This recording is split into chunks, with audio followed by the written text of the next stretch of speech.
Le Togo et la Côte d'Ivoire emportent les deux gros lots prévus dans le cadre de ce tirage, soit respectivement 20 millions et 10 millions de francs CFA.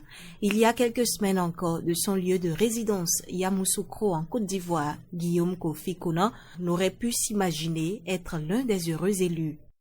L'ONACI, l'autorité nationale ivoirienne, m'a dit que c'était pas moi qui étais déjà tiré, c'est quelqu'un qui avait été tiré et puis on n'arrivait pas à le joindre. Et ils ont demandé au DG pour dire que s'ils pouvaient vraiment reprendre le tirage, que la personne qui avait gagné le C3 ne le trouvait pas. Et c'est ainsi que c'est tombé sur moi. Et c'est le 30 décembre 2024 que j'ai été appelé. Je suis fier vraiment que Dieu m'a donné cette place-là où je suis aujourd'hui. C'est lui seul que je remercie. 20 gagnants en tout ont été tirés au sort, répartis en nombre égal entre les 5 pays du Conseil de l'Entente. Deux autres actes majeurs ont été posés dans le cadre de cette 29e édition du tirage de la tranche commune entente au Bénin. En premier, le don d'un chèque de 190 millions de francs CFA au ministère de la Santé au profit du Centre national de la transfusion sanguine.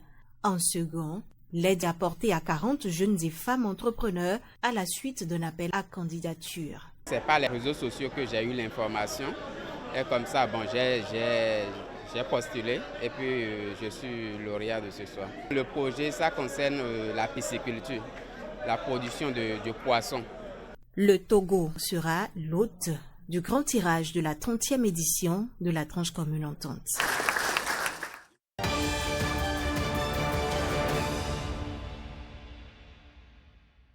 L'infertilité est l'incapacité d'un couple à concevoir après des rapports sexuels non protégés, fréquents et réguliers sur une période de 12 mois au moins. Complet, c'est-à-dire toutes les étapes, il ne faut pas sauter sur la femme, il faut suivre toutes les étapes, la préparer jusqu'à aller jusqu'au bout. Et fréquent, c'est-à-dire 3 fois par semaine et régulier toutes les semaines de l'année. Et sa contraception par ailleurs, voilà, qu'on parlera d'infertilité de couple. Dans le cas de l'infertilité masculine, rares sont les symptômes apparents. Et pourtant, un homme peut avoir des difficultés à engendrer une grossesse naturellement. Une situation imputée à plusieurs facteurs. Chaque infection qui touche n'importe quelle partie de l'appareil génital de l'homme peut donner à la longue une infertilité. Il peut s'agir aussi de causes liées aux troubles des hormones. Et là, le testicule répond mal ou ne répond pas. Il peut s'agir également d'anomalies génétiques. Certaines fois, c'est une cause traumatique. Normalement, les testicules se fondent à l'intérieur de l'homme, c'est-à-dire au niveau de la région lombaire où se situent les reins, et vont descendre pendant la vie natale, c'est-à-dire pendant qu'on est de naître, à la veille de la naissance, descendre dans les bourses. Au cours de cette migration, les testicules peuvent ne pas arriver à descendre complètement. Lorsqu'on les retrouve sur leur trajet normal, on parlera de cryptorchidie. Il y a des gens qui naissent avec un testicule qui n'est pas en place. Il y a ce que j'appelle l'orchite ourlienne, c'est-à-dire l'oreillon. Lorsque les petits garçons font des oreillons, il faut les amener à l'hôpital pour qu'on les soigne bien, soit vers les urologues, soit les infectiologues. Et il faut bien les traiter parce que cette infection virale, va avoir comme conséquence la destruction testiculaire. Souvent découverte de façon fortuite à l'occasion d'un bilan, l'infertilité masculine n'est aujourd'hui plus une fatalité. Il existe désormais des techniques de procréation médicalement assistées. Celle-ci offre la possibilité aux couples qui rencontrent des difficultés de conception d'avoir un enfant. La première tentative, c'est le traitement médical. Et si on n'a pas gain de cause avec le traitement médical, on pourrait, selon le nombre de spermatozoïdes, selon les caractéristiques du spermogramme, on pourrait passer à l'insémination artificielle avec sperme du conjoint, en général, ou de rares fois avec sperme du donneur. Il y a l'insémination artificielle, qui consiste en fait à recueillir le sperme, à travailler le sperme au niveau du laboratoire, éliminer les spermatozoïdes les moins performants et n'obtenir que les spermatozoïdes performants pour pouvoir faire leur injection au niveau de l'utérus, afin que ces spermatozoïdes se rapprochent du lieu de fécondation qui est la trompe. Lorsque on fait 1 ou 2 tentatives au niveau de l'insémination artificielle sans résultat, on doit recourir à ce moment à la fécondation in vitro. Le meilleur traitement naturel pour favoriser la fertilité chez l'homme implique une hygiène de vie saine. Et ceci passe par l'adoption d'une alimentation équilibrée, une activité physique régulière et un sommeil réparateur. La consommation du tabac et de l'alcool sont également à bannir des habitudes pour optimiser les chances de fertilité.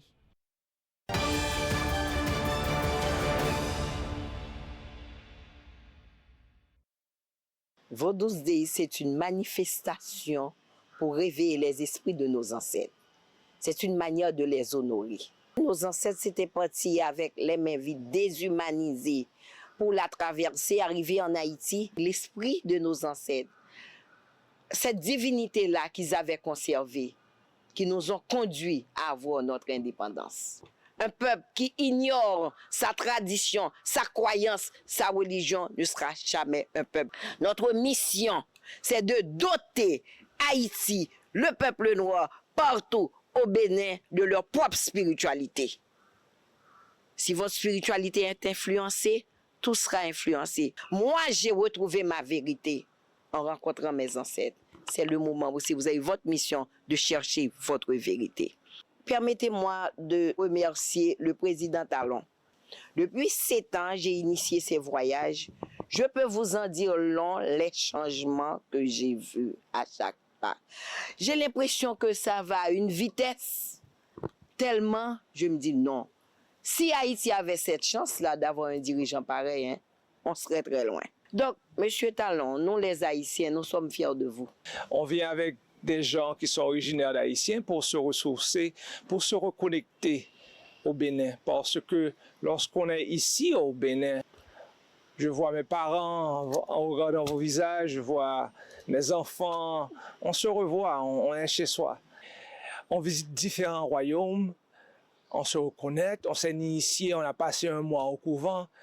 Et après avoir fait le phare, Ramla nous a guidés où nous sommes exactement. Moi, je n'avais pas de projet d'être roi, ce n'est pas quelque chose, c'était loin de mes pensées. Mais les esprits nous ont guidés à devenir où nous sommes à ce moment ici. C'est pour ça que j'encourage tous les afro-descendants à se reconnecter aux mannes ancestrales à travers des voyages ici en venant au Bénin et à visiter l'Afrique, à se ressourcer, à se reconnecter. Avoir l'opportunité de devenir aussi un Béninois, je pense que c'est encore un rêve qui devient vérité. Hein? C'est comme un rêve qui se réalise. Comme j'ai dit auparavant, le Bénin nous accueille. J'y suis et j'y reste, moi. Donc, je reviendrai toute neuve à l'amitié. Oui, je reviendrai à mes sœurs et frères, mes cousins, mes cousines. Je reviendrai. Merci.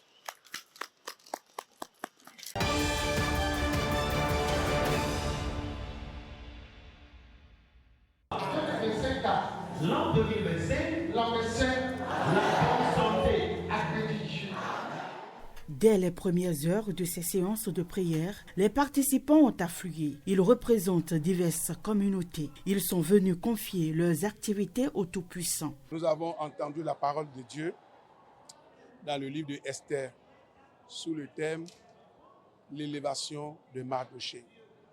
Donc, 2025, c'est une année d'élévation pour les cadres, les hommes d'affaires, les femmes d'affaires, parce que c'est Dieu qui élève.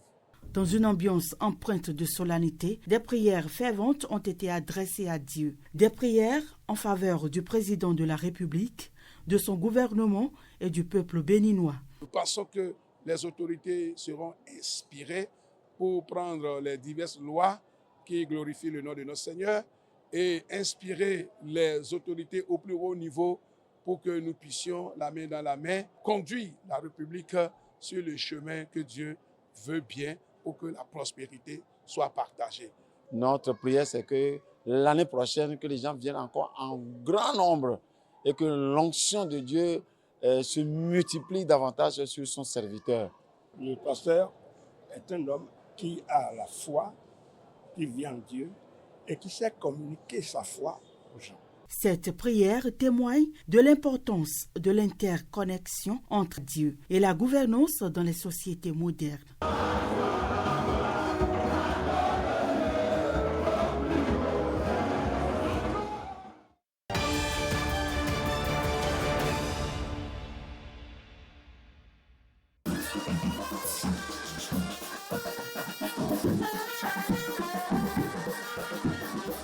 Depuis son départ des Fosses Kory pour un Bénin émergent en 2023, Sylvanus Aïssi semble avoir déserté le landerneau politique. Mais pour lui, il n'était question que de reculer pour mieux sauter. Nouveau point de chute de l'ancien porte-étendard des FCBE, le Bloc républicain. La cérémonie de ce jour marque mon adhésion et celle des camarades de lutte au parti du cheval gagnant. Je veux nommer le parti Bloc républicain. Sans vouloir trop s'étendre sur les raisons de ce nouveau choix, Sylvanus Aïssi explique que ces pas sont guidés par les actions de développement posées par le président Patrice Talon. Nous sommes désormais convaincus par les nombreuses actions de développement du président Patrice Talon et nous avons décidé de le soutenir. Et pour ce faire, après échange avec le staff de plusieurs partis politiques de la mouvance, j'ai pu vous dire que c'est le modèle BR qui nous a le plus séduit. Nous faisons le choix d'une vision, d'une équipe et d'un projet politique qui place l'unité, le travail et le progrès au cœur de la priorité. C'est à bras ouverts que les hauts responsables du Bloc républicain présents à cette cérémonie accueillent le nouvel adhérent et sa troupe. La carte du parti ainsi que les statuts sont remis au nouvel entrant pour sceller l'acte officiel d'adhésion. Vous avez vu effectivement juste de choisir le Bloc républicain. Au nom du président Abdoulaye Biot Tchani, au nom des militants du parti Bloc républicain, nous acceptons votre adhésion. Nous avons suivi tout à l'heure votre parcours, votre biographie, qui montre également que vous êtes un homme battant, un homme très courageux, n'en doutons point. Et nous voudrions que vous vous apportiez cette contribution, cette ferveur, ce courage pour pouvoir faire bouger encore les lignes au niveau du littoral en général et de la 16e circonscription électorale en particulier. Lors des élections législatives de janvier 2023, Sylvanus Aïssi fut candidat sous la bannière du parti FCBE dans la 16e circonscription électorale. Malgré son score de près de 5000 voix obtenu au décompte final, il n'a pas été déclaré vainqueur à cause du critère des 10% qui a frappé son parti.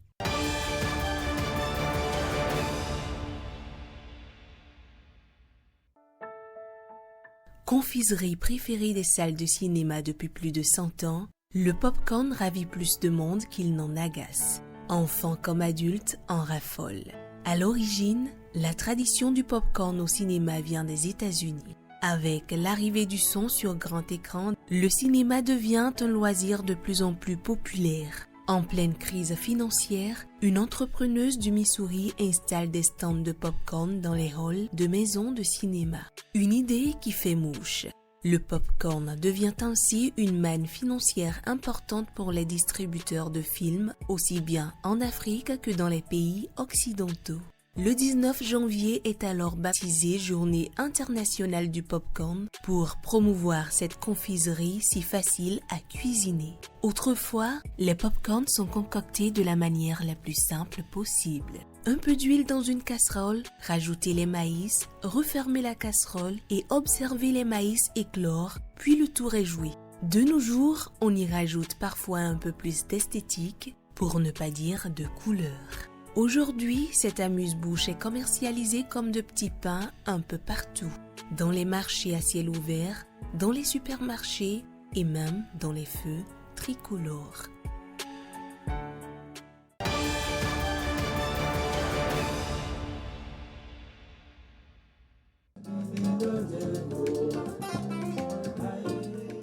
Mao Sanusi Samuel Agossou, alias Sam Debord, s'impose dans l'univers musical béninois grâce à son incroyable talent de batteur et percussionniste confirmé.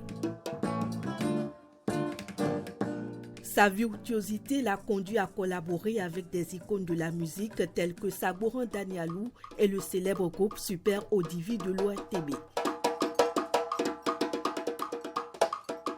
J'ai fait 10 ans avec Sagoran.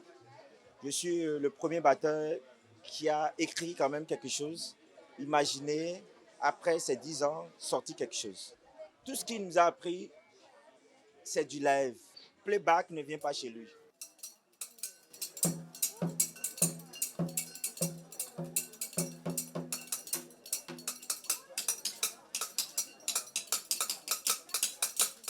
En plus de briller sur scène, Sam Debord s'engage activement dans l'émergence de nouveaux talents béninois, enrichissant le paysage musical à travers de multiples collaborations.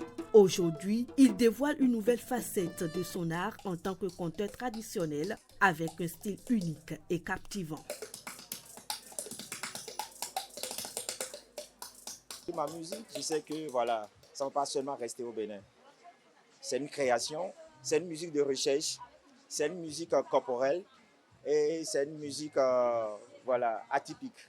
Chacun va écouter, il va choisir, parce que c'est le public qui choisit, c'est pas moi. Moi, j'ai écrit les chansons selon mes inspirations, donc du coup, je laisse le public déguster. Son album Agbodjanou Lokosavi, composé de 8 titres, explore des thématiques variées et témoigne de la richesse de son univers artistique. Il y a Panégyrique. Il y a Lokosavi, qui est le morceau phare de l'album, qui parle de mon parcours.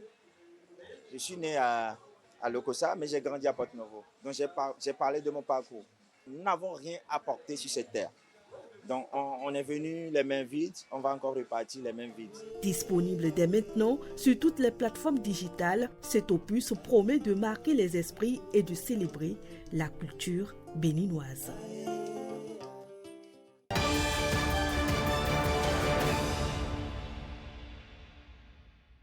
Le Bénin, notre pays, fera face pour la première fois de son histoire, depuis l'ère démocratique, à 3 élections au cours de la même année. Les communales, les législatives et la présidentielle. Et nous en convenons tous qu'il n'y a pas d'élection sans médias. Mais quel sera donc le rôle de la presse à un moment aussi important de la vie de notre nation? Serons-nous à la hauteur des attentes des consommateurs de la presse? L'ODEM a pensé qu'il était important de nous préparer à ces moments uniques où la presse, en toute responsabilité, devra assurer et assumer son rôle d'éveilleur de conscience, où la presse devra dire non aux manipulations et ne jamais servir de relais aux propos haineux, injurieux, diffamatoires et attentatoires à la vie privée des personnages publics. Dans cette préparation, l'ODEM ouvre ses portes et sa bibliothèque aux médias, aux journalistes, pour véritablement s'abreuver aux sources intarissables des connaissances éthiques et déontologiques, retranscrites dans les livres, et ce, tous les jours, du lundi au vendredi, pour que les journalistes viennent s'informer et se former au siège donc de l'Observatoire. L'Observatoire organisera ensuite des ateliers de formation sur des cas pratiques de couverture des élections et partagera donc les clés de succès de ces couvertures. Le nouveau code, pratiquement finalisé, fera l'objet d'une large vulgarisation portée par l'Assemblée spéciale. Les élections générales de 2026 sont, aux yeux de l'Observatoire, un test pour que le journalisme de qualité au Bénin soit révélé. L'histoire nous attend et l'ODEM ne sera pas du reste.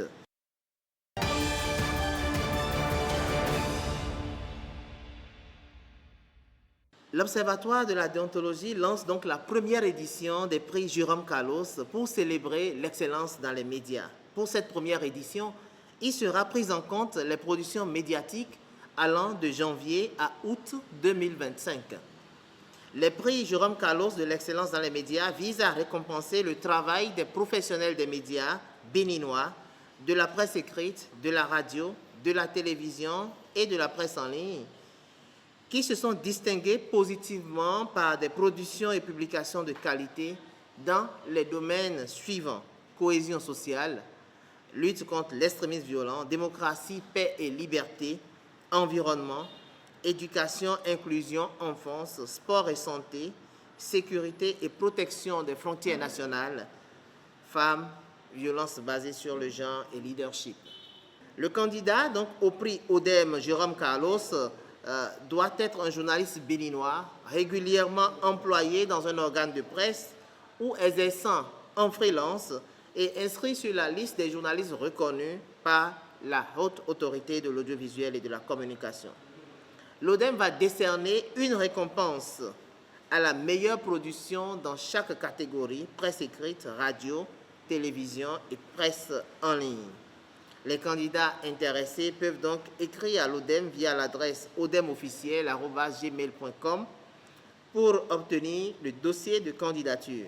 La réception des dossiers est fixée du 1er au 16 septembre 2025, date de clôture à 15h00.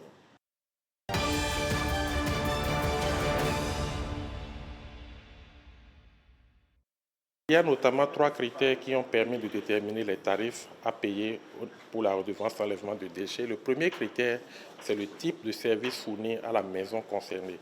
Il s'agira soit de la pré-collecte à travers le service rendu par la SGDS via les PME, les tricycles, ou la collecte directe, notamment le service rendu aux maisons par la SGDS elle-même à travers les bennes à ordures ménagères que vous voyez circuler dans la ville. Le deuxième critère concerne le niveau d'urbanisation de la zone dans laquelle se trouve la maison. Et là, on a catégorisé la ville de Cotonou en 4 niveaux d'urbanisation, du niveau de base jusqu'au niveau très élevé.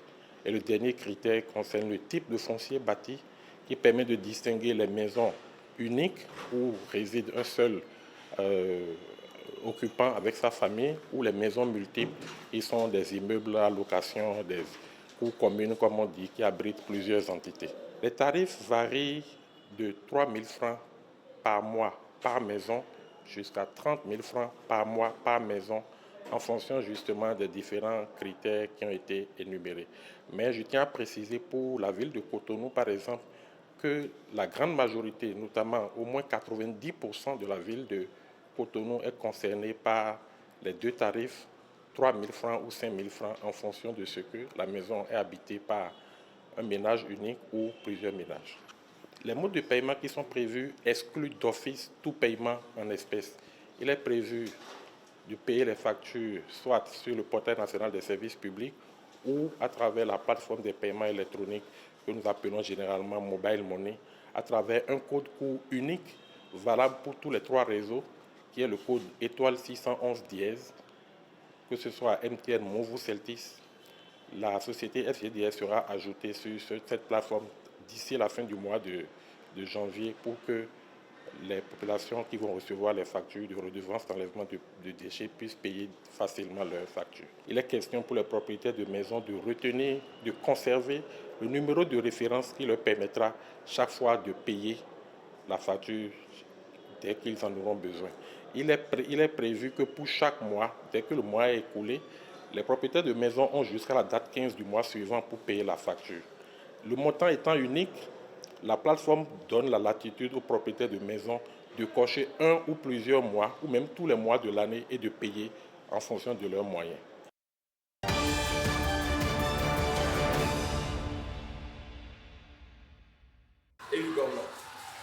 D'accord ? Des kits scolaires gracieusement offerts pour une année scolaire sans tracas. Marie-Christina et ses camarades en sont les heureux bénéficiaires. Ces écoliers sont les 20 meilleurs élèves de classe de CM2 de l'école primaire publique Vaudjey-Nord. Comme l'a dit Jean de La Fontaine, chaque enfant qu'on enseigne est un homme qu'on gagne. Vous êtes là pour faire de nous des hommes à gagner de demain. Nous vous rassurons que nous le sommes déjà en vous promettant de faire bon usage de ces précieux kits que vous mettez aujourd'hui à notre disposition. Par ces kits scolaires, vous venez de nous aider à avoir les 100% de réussite. parce que lorsque les enfants vont prendre ces kits scolaires, ça va les motiver. L'initiative émane de l'ONG Notre Objectif Bénin Monde Afrique, NOBAM. Par ce acte, elle entend soutenir l'éducation et la solidarité. Il y a 2 ans environ, nous avons été sollicités dans la commune de Boukoumbe. Et alors nous avons compris, après le retour en fin d'année scolaire, que les 20 meilleurs élèves ont reçu tous à leur examen de fin d'année. Nous avons donc eu l'idée de favoriser la promotion de l'excellence. Il y a une perpétuelle évolution qui est en cours. Donc il faudrait que nous soyons aussi dans le mouvement. Et pour être dans le mouvement, nous devons préparer l'avenir. Au total, 240 kits scolaires ont été offerts sur l'ensemble du territoire national aux 20 meilleurs élèves des classes de CM2 dans les 12 départements du Bénin.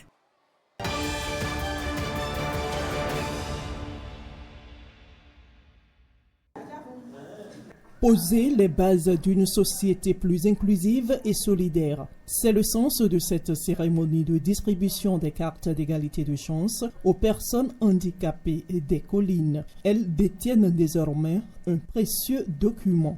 La carte d'égalité des chances est une pièce administrative délivrée par le ministère des Affaires sociales et de la microfinance, en application de l'article 18 de la loi 2017-06 du 29 septembre 2017 portant protection et promotion des droits des personnes handicapées en République du Bénin. Elle est délivrée sur demande de la personne handicapée qui souhaite bénéficier des mesures préférentielles d'inclusion offertes par le gouvernement conformément aux 5 décrets pris en Conseil des ministres en sa session du 21 juin 2023. Entre autres avantages de la carte d'égalité de chance, l'accès prioritaire aux services sociaux de base, des facilités dans les démarches administratives ainsi que des opportunités de financement. Ça a été toujours une promesse, mais aujourd'hui, c'est devenu réalité. C'est du concret. Je la tiens dans mes mains. Et au passage, je tiens à remercier le gouvernement Patrice Talon pour ce acte et pour ces cartes purement honorifiques qui nous partagent aujourd'hui. Bien que son nom l'indique, cette carte va au-delà de l'égalité. C'est au-delà de l'égalité parce que ça permet de servir chacun selon ses besoins. Et c'est ça qu'on appelle équité. Et c'est de ça que nous avons besoin. Et en matière de santé, ce mot est très important pour nous. Celui qui a pensé aux personnes handicapées en initiant une carte d'égalité. Je crois qu'il n'y a pas meilleur social que ça. J'invite à cet effet toute personne handicapée ayant introduit sa demande et dont la carte n'est pas encore disponible, à la patience et à la sérénité. Au total, 238 cartes seront distribuées aux personnes handicapées des collines. La demande des cartes d'égalité de chance se fait au niveau des guichets uniques de protection sociale.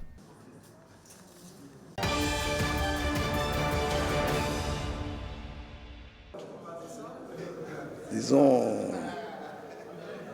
sentiment de fierté d'avoir été élu coordonnateur, mais aussi un sentiment de reconnaissance et d'engagement d'ailleurs, parce que quand on est à ce poste, on est là surtout pour travailler. Avec célérité, dynamisme et la collaboration de toutes les autorités en place. Et là-dessus, vraiment, moi je n'ai aucune crainte. Le préfet, c'est quelqu'un de la maison. Bon, après, le parti politique doit être à notre soutien indéfectible. Et merci à tous. Et nous ne parlons pas de notre président, le président de la République. Vraiment, nos remerciements envers lui. Lui, c'est l'homme des résultats. Et c'est à travers les résultats que nous allons faire qu'il comprendra que véritablement nous lui disons merci. C'était dans une convivialité que leurs pères les ont choisis pour coordonner les activités au sein de ce conseil.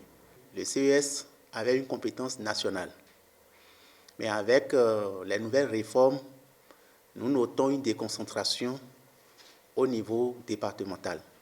Et cette déconcentration va permettre d'intensifier les actions de cette institution au niveau départemental pour mieux prendre en charge les questions liées au social, à l'économie, aux projets et programmes de développement des différents départements de notre nation.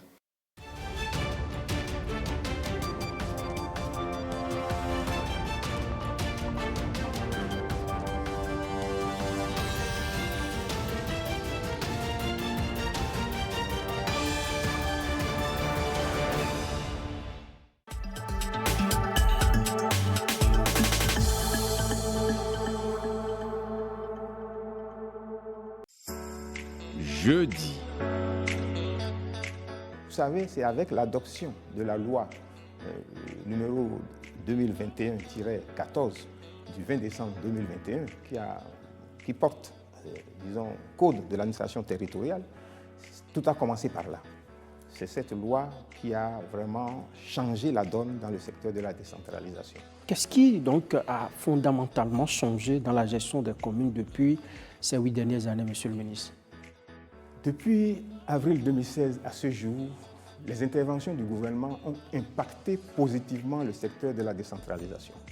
Ainsi, on peut noter une amélioration au niveau de la manière de gérer dans les communes. Depuis 2016, le gouvernement a augmenté substantiellement le transfert des ressources aux communes. Nous ferons avec Monsieur le ministre de la décentralisation et de la gouvernance locale le point des 8 années d'exécution du programme d'action du gouvernement de la rupture dans le secteur de la décentralisation. Depuis 2016, la décentralisation au Bénin a pris un nouvel essor, avec la volonté affichée du chef de l'État d'agir sur les manettes de performance du secteur. L'ORTB, pas sans vous. Comment faire une dénonciation auprès de la cellule d'analyse et de traitement des plaintes et dénonciations des faits de corruption? 1. Rendez-vous sur le site web www.dénonciation.bj depuis votre navigateur. 2. Cliquez le menu Dénoncer dans la barre de menu. 3. Remplissez le formulaire de dénonciation qui s'affiche avec des preuves, si vous en avez, et renseignez un code secret à 4 chiffres qui vous permettra de suivre votre dénonciation. 4. Déclinez votre identité si vous le souhaitez ou continuez en tout anonymat. 5. Notez le code de suivi qui s'affiche sur votre écran pour suivre le traitement de votre dénonciation. 6. Enfin, si vous aviez renseigné une adresse email valide, vous recevrez une notification dans votre boîte email avec le code de suivi. Vous pouvez aussi appeler gratuitement le numéro 155 pour soumettre vos préoccupations. Tous ensemble, œuvrons pour la consolidation de la bonne gouvernance au Bénin.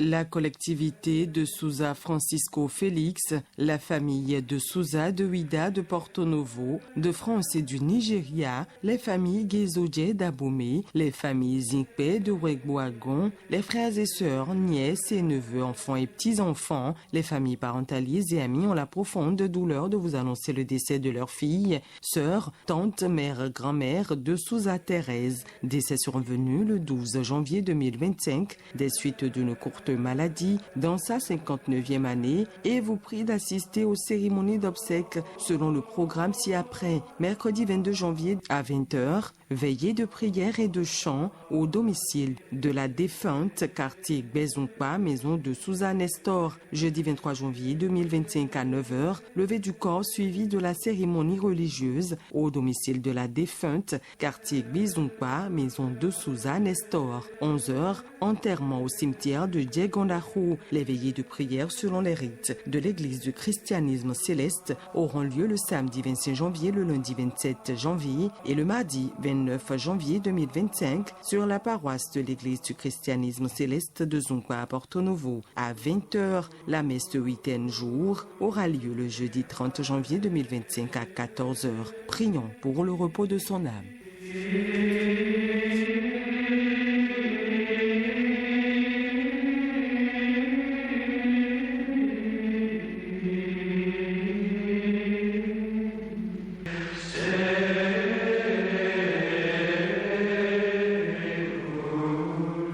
La collectivité Aïwou de Denou-Lycézin, la lignée Agassou, la famille Gansioundé de Denou-Lycézin, la famille Ponon de Denou-Lycézin, les veuves, les enfants du défunt, les frères et sœurs du défunt, les petits-enfants du défunt, les familles parentales et amis ont la profonde douleur de vous annoncer le rappel à Dieu de leur très cher et regretté fils, époux, père, frère, oncle, cousin, neveu, grand-père, beau-père et ami, Norbert Gansioundé, endormi dans la paix du Seigneur le mardi 7 janvier 2025 dans sa 58e année. Et vous prie de bien vouloir assister aux de vos unis d'intention aux obsèques qui se dérouleront selon le programme ci-après. Mercredi 22 janvier 2025, 18h, retrait du corps à la morgue funérarium de Cana. 20h, veillée de prière à Denou-Lycézin, quartier Zoumé, maison Kassiroundé. Jeudi 23 janvier 2025, 5h à 9h, exposition du corps à Denou-Lycézin, quartier Zoumé, maison Kassiroundé. 10h, messe d'enterrement à l'église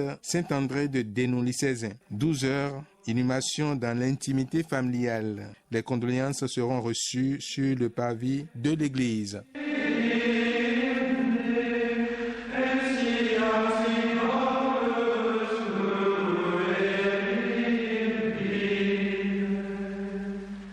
Le révérend pasteur Bruno Sourou Akowanou, président de l'église évangélique universelle du Bénin et d'ailleurs, le surintendant pasteur Ojo Ao à Kambi Peter et son épouse, la famille Ojo Dossou de Bagoro, de Porto Novo et de Cotonou, les familles Zinsou, Awissou, d'Adjatokpa ont la profonde douleur de vous annoncer le rappel à Dieu de leur très chère et regrettée fille, mère, tante, cousine, belle-mère, grand-mère, veuve Zinsou, Awissou, Suzanne, épouse, feu révérend pasteur Ojo Dossou Michel, rappelé à Dieu le mardi 24 décembre 2024 dans sa 93e année. Vendredi 24 janvier 2025, 16h, retrait du corps à la morgue Les Anges d'Abomey-Calavi. 17h, exposition du corps au domicile de la défunte, carré 969 Rendé Nord. 20h, veillée d'évangélisation à l'église évangélique universelle de Rendé, à 200 mètres de la maison mortuaire. Samedi 25 janvier 2025, 7h, levée du corps. Départ du cortège funèbre sur le site de la convention de l'église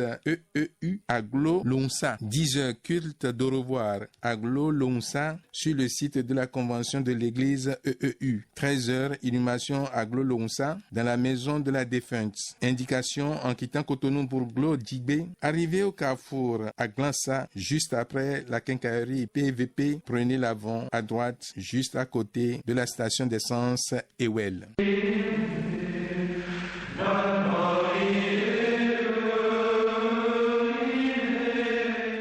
Son Excellence Monseigneur Roger Rumbedi, archevêque de Cotonou et son conseil, la collectivité Runtondi de Kana et d'Abomey, la famille Daou de Kana, d'Abomey et de Tofor, la famille Adjassi d'Abomey, la collectivité Denou de Oumankor et du Togo, la famille Dossé de Oumankor et du Togo, Sa Majesté Gansé Hunkari de Togbota à Djong, les familles Djossou Nyolonfon de Togbota à Djong, les parents et enfants de la défunte, les tantes et les oncles, les frères et sœurs, les cousins, cousines, les mères et les neveux, les petits-fils et arrière-petits-fils, les gendres, les belles-sœurs et beaux-frères, Feu Christophe, Janine, Jeannette, Edith, Mathilde, Père Alain, Paulin, Paul, Les familles, parents, alliés et amis ont la profonde douleur de vous annoncer le décès de leur très chère et regrettée fille, sœur, mère, belle-mère, grand-mère, arrière-grand-mère, Mémé Pascaline Daou Ntondi, dite Ronon, rappelée à Dieu le 23 décembre 2024 dans sa 91e année, et vous prie d'assister ou de vos unies d'intention aux obsèques qui se dérouleront selon le programme ci-après. Mercredi 22 janvier 2025, veillée de prière et de chant au domicile de la défunte à Abomey, Ntondi Stramé et à Kassato. Jeudi 23 janvier 2025, 20h, veillée de prière et de chant à Abomey, Ntondi Stramé. 20h30, veillée de prière et de chant en l'église Sainte Trinité de Zopa. Vendredi 24 janvier 2025, 12h, retrait du corps à la morgue des Anges de Calavi pour son domicile à Kassato. 13h, exposition du corps à son domicile à Kassato. 15h, messe corps présent en l'église Sainte Trinité de Zopa. 17h, départ pour Abomey, Ntondi Stramé. 20h, veille de prière à Ntondi Stramé. 22h, cérémonie traditionnelle. 0h, animation folklorique. Samedi 25 janvier 2025, 9h, départ pour la messe à la cathédrale Saint-Pierre et Paul d'Abomey. 10h30, messe corps présent à la cathédrale Saint-Pierre et Paul d'Abomey. 12h30, inhumation en son domicile à Ntondi Stramé. Dimanche 26 janvier 2025, 10h30, messe d'action de grâce et d'enlèvement de deuil à la cathédrale Saint-Pierre et Paul d'Abomey. Priez pour le repos de son âme.